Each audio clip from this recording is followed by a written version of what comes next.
기도해 주시고 또 후원해 주시고 해서 지난주에 멜번에 잘 다녀왔습니다. 멜번 인구가 540만 명이더라고요. 오클랜드 시골에 살다가 멜번에 가니까 그 화려한 건물들, 세련된 카페들, 세계 곳곳에서 온 사람들, 이 돈과 자유와 쾌락이 넘치는 도시다라는 생각이 들었고, 하지만 조금만 이 골목을 돌아 들어가면 구석구석에 외롭고 지치고 이게 두려워하는 사람들이 참 많이 보였습니다. 가장 크게 제가 좀 느낀 거는 자동차들이 좀 폭력적이다. 오클랜드에 있으면 이 크락션 누르는 분들이 없잖아요. 늘 어디로나 이렇게 빵빵거리고 밀고 들어오고 조급하고 두렵고 서로를 경계하고 밀어내는 어떤 낯선 감정들이 이제 멜번에 있다라는 생각이 들었고요. 그리고 그 멜번과 어쩌면 좀 어울리지 않는 한 자매의 결혼식에 참석했습니다. 그 자매가 늘 하는 말이 있었어요. 저는 능력이 없어요. 저는 약해요. 저는 자랑할 것이 없어요. 이렇게 저는 보통이야요. 늘 그런 말을 하는 자매였어요. 그런데 결혼식이 막상 일어났는데 그 결혼식 현장에서 모두가 깜짝 놀란 일들이 있었어요. 사람들이 얼마 많이 오지 않았어요. 한 60명 그 정도 참석했는데 거의 절반가량이 뉴질랜드에 온 거예요. 생각을 해보세요. 휴가를 내고 비행기를 타고 숙소를 잡고 시간을 내어서 이렇게 왔어요. 결혼식에 목사만 3명이 와 있고 저도 해외에서 열리는 결혼식에 참석한 것은 이번이 처음입니다. 그래서 제가 좀 생각을 해봤습니다. 보통 사람들은 이 사람을 끌어모으려면 강하고 매력적이고 화려하고 좀 그래야 사람을 좀 압도하는, 끌어당기는 강력한 뭐가 있어야 이 사람이 좀 모인다라고 생각하는데 여러분, 다른 길도 있었어요. 크게 보이려 하지 않는 겸손함, 지배하려고 하지 않고 자신을 내어주는 따뜻함. 그러니까 결혼식에서 결혼식 자체도 좋았지만 저는 좀 복음의 한 조각을 보는 것 같았습니다. 강함에 압도되는 것이 아니라 부드러움과 진심에 이끌린 사람들, 그리고 힘이나 화려함보다 계산 없는 사랑과 자신을 내어주는 어떤 겸손함이 사람을 끌어당긴다. 우리 예수님 얘기하는 것 같죠. 오늘 말씀이 바로 그런 이야기입니다. 이 욕망의 도시 고린도, 고린도에 대한 이야기죠. 사도 바울이 그 고린도에서 전하는 십자가 이야기가 오늘 말씀인데, 여러분 보시다시피 이 고린도는 항구 도시였고 식민지였어요. 당시에 너는 좀 고린도스럽다라고 얘기하면 이 사람 방탕하다, 문란하다, 이런 얘기였어요. 그러니까 고린도가 어떤 곳이었겠습니까? 그래서 고린도에 놀러 간다라고 하면 사람들이 막 말리고 이런 상황이었죠. 욕망을 노골적으로 드러내는 도시. 그 고린도에서 사도 바울이 전한 복음의 이야기. 자, 이 복음 이야기를 좀 하려고 합니다. 바울은 이런 곳에 복음을 어떻게 전했을까? 여러분 같으면 이 복음을 어떻게 이 고린도에 전했을까요? 때때로 우리가 복음을 전할 때, 그리고 이 교회에 예수님을 소개할 때 이런 이야기들을 합니다. 부담스러우니, 십자가는 너무 부담스러우니까 최대한 부드럽게 거부감 없이 전하자. 그리고 높은 사람들을 찾아가는 것이 좀 낫겠다. 로마의 귀족들을 찾아가고 말 잘하는 전도자들을 훈련시키고 그리스 철학에 탁월한 사람들을 좀 데려가서 토론을 하고 연설을 잘하고 사람들을 잘 설득하고 외모도 말투도 고상하게 좀 꾸미고, 그러면 복음이 미련해 보이지도 않고 약해 보이지도 않고 불편해 보이지도 않고 세련되게 고급되게 전할 수 있겠다라고 우리는 보통 생각하는데, 여러분, 사도 바울은 오늘 우리가 읽은 말씀에서 그렇게 하지 않겠다라고 얘기합니다.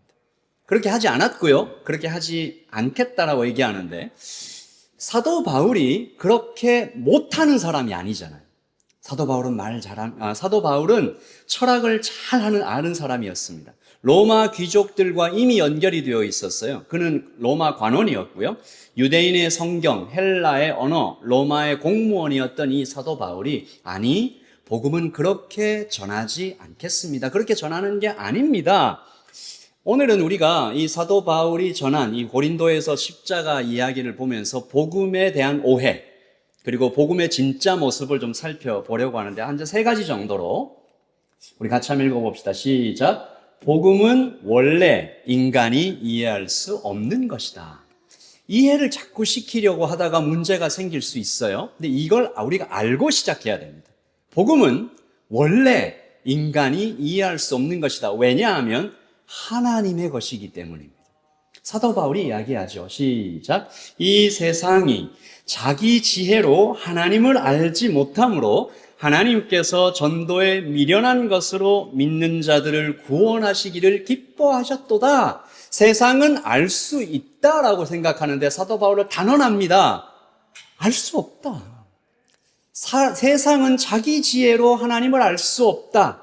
복음은 하나님의 지혜잖아요. 개미가 인간을 어떻게 이해하겠으며 미생물이 사람을 어떻게 이해하겠어요? 하나님을 사람이 이렇게 아무리 더듬고 아무리 노력하고 아무리 연구해도 알 수가 없어요. 그래서 하나님의 말씀을 계시라고 얘기하기도 합니다. 계시가 뭐죠? reveal, 보여준다. 열어서 보여준다. 상자를 열어서 그 안에 걸 보여준다. 하나님 편에서 열어서 보여주지 않으면 이해할 수가 없다. 계시예요, 계시. 열어주지 않으면 보여줄 수 없다. 그래서 복음은 항상 우리 따라서 합시다. 먼저 믿게 하십니다. 먼저 믿어야 돼요. 믿는 것도 우리가 할 수 있는 일은 아니지만 하나님께서 우리의 죽은 영을 살려주셔서 믿어야 보이게 되는 거죠. 여러분, 삼위일체를 우리가 이해할 수 있습니까? 셋인데 하나고 하나인데 셋이다. 세 분은 각각 고유한 하나님이신데 완전히 똑같은 한 분이다. 이해가 안 돼요. 그래서 어떤 신학자가 그런 말을 했죠. 이 삼위일체를 이해하려고 하면 사람은 아마 미쳐버릴 것이다. 여러분, 예수님도 우리가 완벽하게 이해 못해요. 예수님은 절반은 하나님, 절반은 신 아니잖아요. 완전히 하나님, 완전히 신. 이해를 못해요. 그래서 우리는 복음을 이해하고 이해한다고 생각하지만 한 바퀴 돌면 또 대단한 복음, 또 어마어마한 복음이 계속 나와서 그 이해는 거의 평생이 걸리는 것 같아요. 제가 그 생각을 했습니다. 아이가 엄마를 거의 오랜 시간 동안 오해합니다. 어떻게 오해하죠? 왜 나를 억지로 붙잡지? 왜 가두지? 또요? 왜 이렇게 먹기 싫은 거 자꾸 먹이지? 그리고요, 입기 싫은 거를 자꾸 입히지? 난 좀 자유롭고 싶은데 항상 오해해요. 엄마는 왜 나를 가두지? 나를 왜 괴롭히지? 내 말을 왜 안 듣지? 그러나 여러분, 엄마는 그 사랑을 멈추지 않습니다. 아이가 이해 못한다고 해서 그 아이 하는 대로 다 내버려 두면 어떻게 되겠어요? 그래서 우리는 발견하죠. 시작. 아이가 이해하기 전에 이미 사랑받고 있다. 또 시작. 우리도 복음을 이해하기 전에 이미 사랑받고 있었다. 이 세상이 자기 지혜로 하나님을 이해할 수 없을 때, 만날 수 없을 때 하나님은 당신을 열어 보여주셨고, 이 말씀이 중요합니다. 전도에 미련한 것. 이 무슨 뜻일까요? 전도에 미련한 것으로 사람을 구원하기를 기뻐하셨도다. 하나님이 사람 돼서 오신 이야기예요. 이게 너무 말이 안 되는 이야기잖아요. 하나님은 그저 이 하늘에 큰 스크린을 열어 보여주셔서 이게 복음이다라고 보여주실 수도 있었고, 또 어떤 천사의 모습이나 아니면 어떤 좋은 글이나 여러 가지 다른 수단으로 사람한테 보여주셔서 꿈으로 나타나실 수도 있고, 그렇게 복음을 보여주실 수도 있었어요. 그러나 그렇게 해서 이해를 못하니까 하나님은 아주 세상 사람들 보기에 아주 미련한 방법, 하나님이 그냥 사람이 되어주셔서 이 땅에 오셔서 사람을 구원하기로 결정하셨어요. 그것을 하나님이 기뻐하셨습니다. 그것을 하나님이 기뻐하셨어요. 이게 좀 놀랍지 않습니까? 어떤 일이죠? 하나님이 사람 되어 오셔서 사람을 구원하시는 길이 왜 하나님께 기쁨이 되고 사실은 죽는 길이잖아요. 하나님 죽으러 오신 거예요. 근데 이 일을 기뻐하셨다. 그래서 복음은 원래 사람의 지혜로 이해할 수 없는 것이다. 가르쳐 주셔야, 열어 보여 주셔야 이해할 수 있다. 그리고 두 번째, 시작. 복음은 원래 불편한 것이다. 이 부분에서 우리 현대의 성도들이 이걸 잘 좀 붙잡고 가면 좋겠어요. 복음은 원래 불편해요. 복음은 우리를 불편하게 합니다. 시작. 유대인은 표적을 구하고 헬라인은 지혜를 찾으나 우리는 십자가에 못 박힌 그리스도를 전하니 유대인에게는 거리끼는 것이요 이방인에게는 미련한 것이로되 십자가는 처형 도구였어요. 그냥 일반적인 죄를 짓는 죄인이 아니라 국가 반역자, 가장 낮은 자들, 로마 사람들은 아무리 큰 죄를 지어도 십자가에 못 박지 않았어요. 너무나 수치스럽고 너무나 무서운 처형 도구였기 때문에 전시해 놓는 거죠. 사람들 앞에 온몸에다가 발가벗겨가지고 계속 조롱하고 계속 욕하고 오랜 시간 동안 살아있게 해서 며칠을 거기에 매달아 놓고 전시하는 거죠. 그러니까 바울이 하나님이 오셨는데 십자가에 못 박혀 죽으셨다라고 얘기하면 사람들이 이게 유대인에게는 거리끼는 것이다. 왜냐하면 유대인들은 어떤 메시아를 기다렸죠? 강력한, 로마를 뒤집어 엎는 그런 메시아로 오기를 원했는데 다른 사람도 아니고 로마 군인에게 매맞고 못 박혀 처형당한다. 이게 도대체 말이 안 되는 거고, 두 번째, 헬라인은 어떤 그리스도를 원했나? 어떤 구원자를 좀 우아하고 고상하고 세련되고 말 잘하고. 그런데 예수님은요, 십자가에 못 박힌 그리스도는 어떤 모습이었죠? 피를 뚝뚝 흘리고 땀이 막 한 바가지 흘리시고, 그리고 골고다 올라가시면서 몇 번 쓰러지셨어요. 흙먼지와 그 길에 여러 곳에 나뒹굴고 있는 짐승의 오물과 그런 것이 몸에 묻으셨겠죠. 십자가의 그리스도는 우아하게 보이지 않습니다.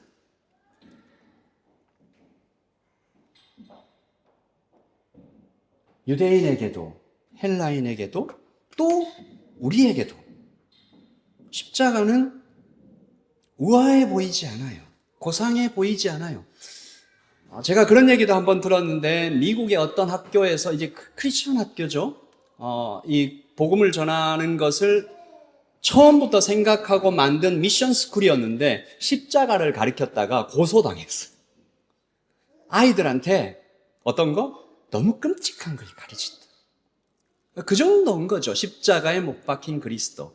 그래서 십자가는 생각만 해도 끔찍하고 불편하고 거북한 것이어서 현대 성도들은 십자가에다가 색칠하기 원합니다. 좀 더 부드럽게 전하기를 원합니다. 불편하지 않게, 끔찍하지 않게, 거북하지 않게 이 십자가를 전할 수 없을까? 사도 바울이 뭐라고 해요? 그냥 사랑만 말하자라고 얘기하는 성도들에게 사랑만 말해도 충분하지 않냐? 라고 말하는 성도들과 교회들과 사람들에게, 아니, 더 불편해야 된다. 아니, 더 끔찍하게 말해야 된다. 아니, 더 거북하게 말해야 된다. 왜요? 왜요? 왜 십자가는 있는 그대로, 아니 오히려 좀 더 많이 공부해서 그 십자가가 얼마나 더 처참하고 얼마나 더 끔찍하고 얼마나 불편한 것인지 계속 우리는 이야기하는 것일까요? 시작.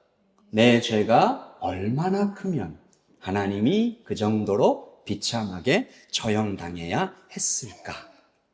복음은 우리를 그 지점까지 데려가기를 원하십니다. 그래서 제가 아주 존경하는, 지금은 돌아가셨는데, 그 목사님이 돌아가실 때 제가 제 서재에 앉아 있다가 펑펑 울었어요. 그 정도로 제가 굉장히 존경하는 목사님인데 그분이 늘 하시던 얘기가 있어요. 조용히 손을 모으고 무릎을 꿇고 고개를 숙이고 주님이라고 불렀는데 내 마음에 눈물이 일어나지 않으면 나는 뭔가 잘못된 것이다. 여러분이 십자가를 떠올릴 때 제가 설교 제목이 그렇잖아요. 너무 많이 들은 이야기. 그래서 좀 식상하고 아니요. 이 십자가에 정면으로 부딪혀야 돼요. 내 죄가 다시 한번 읽겠습니다. 시작. 내 죄가 얼마나 크면 하나님이 그 정도로 참하게 처형당해야 했을까? 사도 바울은 모든 사람들을 거기로 데려가기를 원했습니다. 세 번째, 시작. 복음은 원래 부수고 파괴하는 이야기다. 아니, 위로하고 사랑하는 이야기 맞죠. 하지만 그 전에 복음은 부수고 파괴하기를 원합니다. 뭘요? 내가 주인 되고 싶은 욕망, 구원의 공로를 보태고 싶은 자존심, 내 삶을 내가 통제하려는 욕구. 여기 보세요. 우리는 구원받을 때도 거기서도 단 1%라도 나의 공로를 좀 보태고 싶어요. 십자가의 복음은 이 모든 시도를 좌절시키시다. 여러분 한번 들어보세요. 예수님이 이 땅에 오셔서 가르치시고 사랑하시고 죽으시고 부활하실 때 인간이 뭘 했죠? 아무것도 한 게 없습니다. 아니 오히려 방해했죠. 반역했죠. 돌을 던졌죠. 침뱉었죠. 못 박아 죽였죠. 끊어내려고 했죠. 그러니까 아무것도 한 게 없어요. 그래서 시작. 구원은 철저히 하나님이 하신 하나님의 일이다. 나의 공로는 아무것도 없다라는 것을 주님 앞에 손 들고 항복해야 되는 것이죠. 그래서 구원은 그냥 주시는 걸 받는 겁니다. 제가 그런 얘기를 들었어요. 물에 빠져서 막 이렇게 발버둥 치면서 죽어가는 사람에게 구조하는 분이 오면 너무 발버둥을 치면 못 구해내니까 이게 너무 심해지면 기절시키기도 한대요. 그래서 하니까 그 기절당한 사람 얼마나 억울하겠어요. 안 그래도 아픈데. 하나님은 그래서 십자가에도 이 복음으로 인간의 지혜를 멸하고 인간의 총명을 시작. 기록된 바 내가 지혜 있는 자들의 지혜를 멸하고 총명한 자들의 총명을 폐하리라 하였으니. 헬라인들이 지혜를 가지고 유대인들이 기적을 가지고 로마인들이 더 큰 힘으로 자신을 증명하려고 할 때 하나님이 인간에게 내려오셔서 더 나아지지도 않았는데, 저를 따라서 하십시다. 나는 더 나아지지 않았는데, 더 깨끗하지 않았는데, 더 강해지지도 않았는데, 다 이해되지도 않았는데 우리에게 오셨다. 이게 복음이죠. 복음은 인간이 다 부서지고 통제 욕구가 무너지고 나는 무력하다고 인정하는 자리까지 우리를 데려가셔서 자존심 강한 사람한테는 이게 좀 불쾌합니다. 내가 좀 뭔가를 하고 싶어요. 대표적인 사람이 나만 장군이죠. 아시죠? 엘리사에게 데리고 가서 이 문둥병 고쳐달라 했더니 뭐라고 그래서 엘리사가 나와보지도 않고 저기 가서 요단강에 가서 몸을 7번 씻으라고 하니까 화를 내죠. 아무것도 안 하고 뭔가를 받는 것이 나의 자존심이 허락하지 않는 거예요. 거기다 내가 뭘 해야 되는 거죠. 그리고 자기 의가 강한 사람에게는 이것이 모욕적으로 들릴 수 있지만 인생이 무너진 사람, 내세울 것 없는 사람에게는 이것이 복음이며 생명입니다. 능력입니다. 아멘? 우리가 그런 사람이잖아요. 현대로 들어오면서 우리가 십자가를 바라보는 이 예수 믿는 지 조금 되신 분들은 여기서 조금 더 세련되게 갑니다. 십자가를 부정하지는 않아요. 반대하지도 않아요. 그런데 때때로 우리는, 저도 그래요. 우리 모두가 그런 유혹을 받는데 십자가만으로는 좀 부족하다고 느낄 때가 있습니다. 그래서 거기에 뭔가를 좀 더할 때가 있어요. 충분하지 않다고 말해요. 너무 많이 들어서 이미 잘 안다고 생각해요. 고린도처럼 노골적인 욕망을 드러내진 않지만 여러 가지 세련되게 포장된 욕망을 십자가 위에 추가하고 색칠해요. 그래서 고린도에 있는 신전들은 사라졌습니다. 하지만 이름을 바꿔서 우리 마음속에 살고 있는 것들을 몇 개 적어봤어요. 자기 개발, 커리어 성장, 개인의 자유, 경제적 안정, 자기 표현, 나답게 살기, 고난 없는 성숙, 회개 없는 치유, 십자가 없는 평안. 시작. 고난 없이 성숙하고 싶다. 회개 없이 치유받고 싶다. 십자가 없이 평안하고 싶다. 하나님 없이 안전하고 싶다. 이렇게 이야기하는 우리 현대의 성도들에게 고린도에도 분명히 이런 사람들이 있었을 것이고, 사도 바울은 십자가로는 충분하지 않다라고 얘기하는 모든 사람들에게 말합니다. 시작. 십자가의 도가 멸망하는 자들에게는 미련한 것이요 구원을 받는 우리에게는 하나님의 능력이라. 아멘. 우리의 진짜 문제는 우리는 십자가만으로는 부족하다고 말하며 속으로 또 십자가 이야기야 라고 생각할 수도 있고, 십자가가 불편하지 않게 전해지길 바라는 우리의 마음에 오늘 이 말씀이 사도 바울이 고린도 교회에게 전하는 이 말씀의 시작으로 우리에게 권면합니다. 시작. 십자가는 너무 많이 들은 이야기가 아니라 우리가 아직 제대로 듣지 못한 이야기입니다. 여러분, 십자가 안으로 더 깊이 들어가시기를 예수님의 이름으로 축복합니다.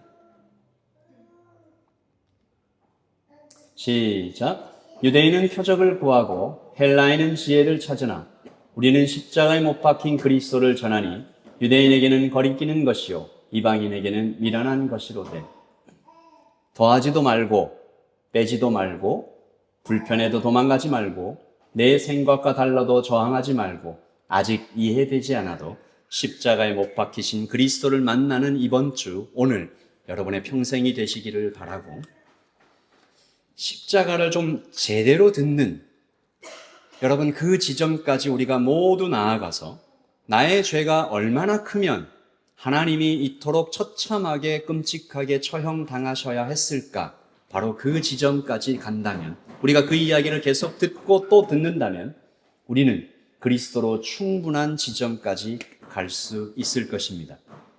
멜번에서도 이 그리스도로 충분했고, 고린도에서도 충분했고, 오클랜드에서도 충분했고, 오늘 여러분의 모든 삶의 구석구석에 충분하리라고 믿습니다. 여기 와서도 어제 오늘 기도 제목들을 여러분들에게 들으면서 직장에서 6명이 있어야 되는데 5명이 그만두고 나 혼자 남았어요. 6명의 일을 내가 다 해야 돼요. 뭐라고 하겠어요, 제가. 그러나 그 가운데에서도 함께 기도하며 십자가가 나를 겸손하게 하고 그 상황을 바꾸어가는 하나님의 열리신 축복의 통로로 열리기를 기도하는 것이죠. 아마 그렇게 될 거라고 믿습니다. 여러분의 각자 삶의 현장에, 가정에, 육아에, 또 미래에 여러 가지의 여러분의 기도 제목이 있고 필요한 것들이 있지만, 복음 안으로 들어오셔서 나를 위해 이 땅에 오신 예수 그리스도를 만나는, 그래서 또다시 문이 열리는, 여러분의 귀가 열리고 마음의 문이 열리는 기적을 경험하시기를 예수님의 이름으로 축복합니다. 아멘. 예수 안에 소망 있네, 내 빛과 이 나의 노래, 환난 중에 도우시는 주 나의 견고한 반석, 크신 사랑 크신 평화, 두려움에서 날 건지네, 내 위로자 내 모든 것 주 사랑 안에서리라. 완전하신 하나님이 우리와 같이 되셨네, 주 사랑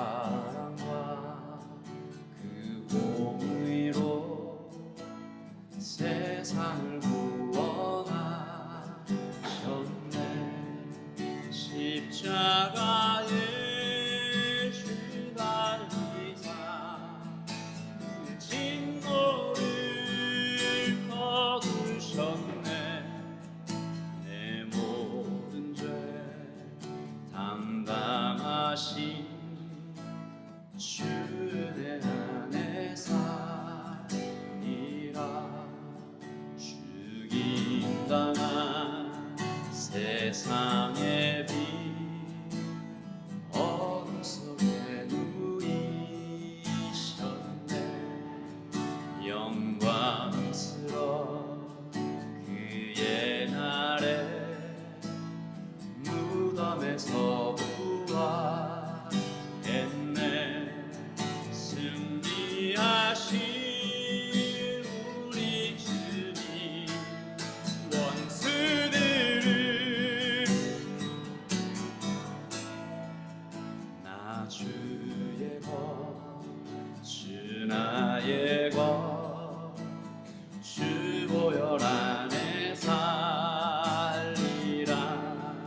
주 예수의 능력으로 내 속에 두려움 없네. 나의 사는 모든 순간 주께서 다스리시네. 어느 것도 주 손에서 날 빼앗지 못하리라. 주 오실 날 기다리며 주 능력 안에 서리라. 우리 다 함께 자리에서 일어나서 찬양할까요? 죽임당한 세상의 빛 어둠 속에 누이셨네. 영광스러운 아멘 옛날에 무덤에서 부활했네. 승리하신 우리 주님 아멘.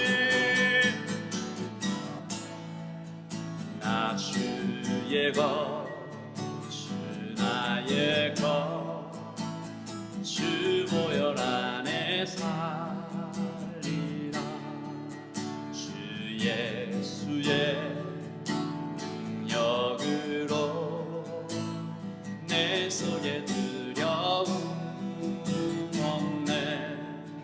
나의 사는 모든 순간 주께서 다스리시네. 어느 것도 주 손에서 날 빼앗지 못하리라. 주 오실 날 기다리며 주 능력 안에서 어느 것도 주 안에서 날 빼앗지 못하리라. 주 오실 날 기다리며 주 능력 안에서 이라. 주 오실 날 기다리며 주 능력 안에서 리라. 아멘.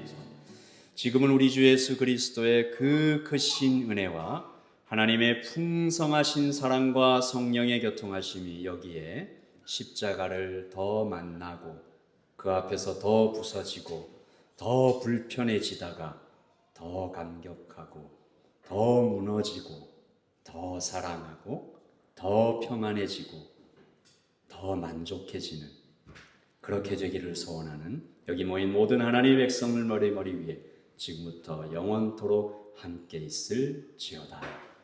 아멘.